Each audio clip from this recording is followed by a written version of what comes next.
মানুষের হৃদয়ে যখন ভক্তির উদয় হয়, মানুষের হৃদয়ে যখন ভক্তির উদয় হয়, তখন তার হৃদয়ে যে রজগুণ থাকে না এবং যে তমগুণ থাকে, সে সম্পূর্ণরূপে এই রজগুণ তমগুণ আমাদের কি করে জানেন, আমাদের কাম উৎপন্ন করে, ক্রোধ উৎপন্ন করে, লোভ উৎপন্ন করে।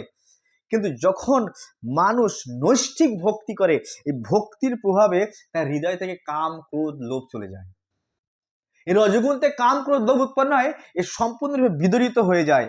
তখন ভক্ত সত্যগুণে অধিষ্ঠিত হয় এবং সম্পূর্ণ প্রসন্নতা লাভ করে।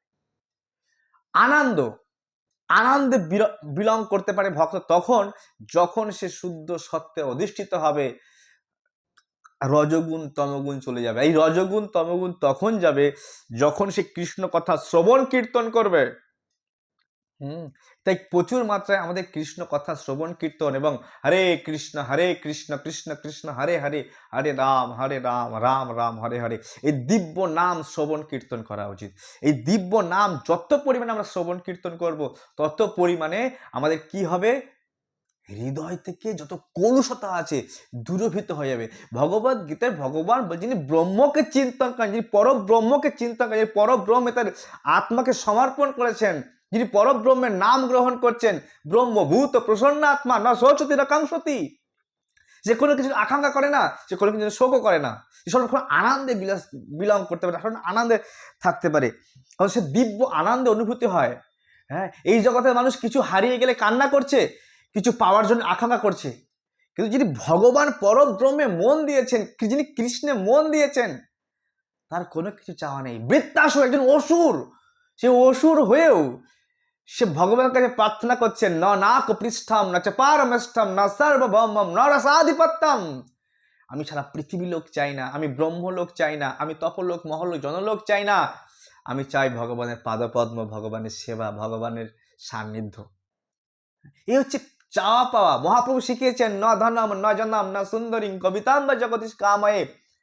ধন চাওয়া উচিত নয়, রমণী সুন্দরী রমণী চাওয়া উচিত নয়, না আমার অনেক ফ্যান ফলোয়ার বেড়ে যাক, না, আমি কি চাই, জন্মে জন্মে তোমার অহৈতুকী ভক্তি, জন্মে জন্মে অহৈতুকী ভক্তি কামনা করা উচিত। হ্যাঁ, তাই আমাদের এরকম আত্মানন্দী, আমরা আত্মানন্দী নই, আমরা দেহানন্দী। এই দেহেতে আনন্দ অনুভব করি, এই দেহের সুখ চাইছি, এই দেহকে তৃপ্তি দেওয়া, এই দেহ কখনো সুখী হয় না। এই জিহ্বাকে সুখী করবার চেষ্টা করছি, এই যে ইন্দ্রিয়কে খুশি করবার চেষ্টা করছি, না, কখনোই সুখী হতে পারে না। এর সুখ খুব সীমিত। আমরা বিষয়ানন্দী, আমরা বিষয়ের মধ্যে আনন্দ খুঁজছি, বিষয়ে আনন্দ নেই। বলে বিষয়ে বিষ আছে হে, বিষয়ে বিষ আছে হে। আরে মানুষ যদি বিষ পান করে, সেই মানুষের শরীরের মৃত্যু হয়, কিন্তু যে মানুষ প্রতিনিয়ত বিষয় রূপে বিষ পান করছে, তার আত্মা নরকের থেকেও অধোগতি হয়ে যায়। হ্যাঁ, তাই ভাগবতমে বলছে, কে আছে কৃষ্ণ কথা শুনতে চায় না, কম উত্তম শ্লোক গুণানুবাদাত, কে এরকম উত্তম শ্লোকের গুণ অনুবাদাত কে শুনতে চায় না? যে কষাই সেই তো শুনতে চাইবে না। আরে কষাই তো ভালো, অন্যের গলায় ছুরি মারে, কিন্তু এই কষাই যে বিষয় বিষ পান করছে, সে নিজের গলায় নিজে ছুরি মেরে নিজের আত্মাকে হনন করে সে নরকের অন্ধকার নরকে সে নিমজ্জিত হয়ে যাচ্ছে। যে ভগবানের নাম করে না, হরে কৃষ্ণ কৃষ্ণ কৃষ্ণ হরে হরে, হরে রাম রাম রাম হরে হরে।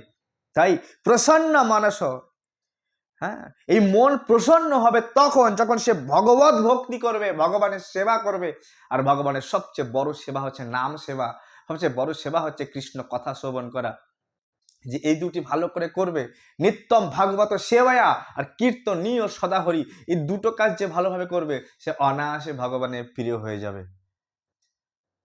অম্বরীশ মহারাজ তিনি এত ভক্তি করতেন, সারা পৃথিবীর রাজা, তার কাছে একটা পৃথিবীকে মনে হচ্ছে মাটির ঢেলা, একটা পৃথিবীকে তার কাছে মনে হচ্ছে মাটির ঢেলা।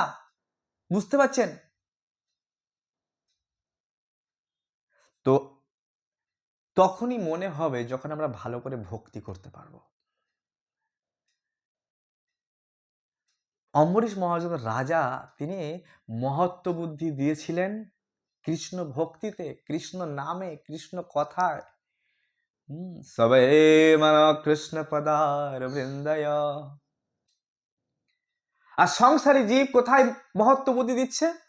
হ্যাঁ, ঔপস্থ জিহবাম বহুমান্য মানব, ঔপস্থ উপস্থ আর জিহবাকে বহু মান দিচ্ছে, বহু সম্মান দিচ্ছে, বহু মহত্ব বুদ্ধি দিচ্ছে। আর এই দুটোকে খুশি করার জন্য দিন রাত তারা পরিশ্রম করছে। মানুষ দিন রাত পরিশ্রম কেন করছে? এই জীবকে খুশি করার জন্য আর জননীন্দ্রকে খুশি করবার জন্য দিন রাত গধার মতো পরিশ্রম করছে। আর এটাকেই মহত্ব বুদ্ধি দিচ্ছে। কথন বিরজ্যের দূরত্ব মোহ, এই দুরন্ত মোহ থেকে কিভাবে বেরিয়ে আসবে? যদি সে ভগবত ভক্তি না করে সে কখনোই এখান থেকে বেরিয়ে আসতে পারবে না। তাই শঙ্করাচার্য বলছেন, ভজ গোবিন্দ ভজ গোবিন্দ ভজ গোবিন্দ মুড়মতে। হে বুড়োমতি, গোবিন্দকে ভজনা করো, গোবিন্দকে ভজনা করো, গোবিন্দকে ভজনা করো। গোবিন্দকে ভজনা করলেই আনন্দ পাওয়া যাবে, এছাড়া আনন্দ নাই, আনন্দ নাই, আনন্দ নাই। হ্যাঁ, নহি নহি রক্ষতি রুকুং ব্যাকরণে। তোমার ব্যাকরণ, বাক্যবিন্যাস, তোমার সায়েন্স, তোমার কর্ম দক্ষতা তোমাকে বাঁচাতে পারবে না। মৃত্যু অল টাইম দরজায় করা নাড়ছে। Be careful. হ্যাঁ, কৃষ্ণ ভজিবার তরে সংসারে আইন, মিছে মায়ায় বদ্ধ হয়ে বৃক্ষ সম হইন। তাই বি কেয়ারফুল হতে হবে আমাকে, যে আমি কিভাবে ভগবানের সেবায় যুক্ত হতে পারি, কিভাবে। তাই এখনো সময় আছে, সময়কে নষ্ট না করে কৃষ্ণ ভক্তিতে চ্যান্ট হারে Krishna and be happy. Prabhupada বলছে তুমি হরিনাম জপ করো আর সুখী হয়ে যাও, হরিনাম জপ করো খুশি। এই কাজটা যে করতে হবে, যে হরিনাম জপ করবে সে খুশি হতে পারবে। আমাদের চ্যানেলটিকে বেশি বেশি করে শেয়ার করে দিন, সাবস্ক্রাইব করে রাখুন পরের শ্লোকের তাৎপর্য জানবার জন্য। হরে কৃষ্ণ কৃষ্ণ কৃষ্ণ হরে হরে, হরে রাম রাম রাম হরে হরে।